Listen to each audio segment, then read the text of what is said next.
Anatomy in motion has been a game-changing part of my practice for over a decade. The most important movement pattern we do as humans is walk. By deeply understanding our walk and what happens in every phase of our walk, we can begin to restore that which was lost. When the brain restores the movement pattern that was lost, and we go back to our natural ways of walking, the body has opportunities to heal itself. As with many things in modern life, we'll notice a pattern here. Returning to the old ways often gives us great opportunities to heal and be pain-free and free of disease. Considering the root etymology of the word dis-ease, pain is, by definition, dis-ease.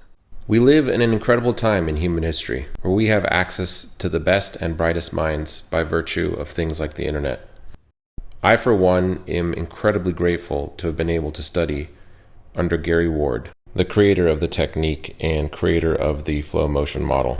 Perhaps somewhat selfishly, anatomy in motion has been great for me and my own problems. Here I'm using a couple of blocks under my left foot so that I can easier access hip flexion in what we call suspension phase.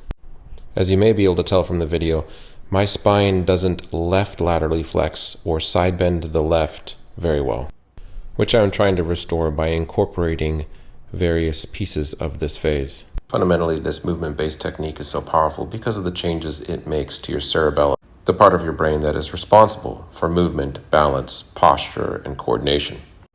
Since 2020, Gary has moved most of his online educational material for anatomy in motion onto his website.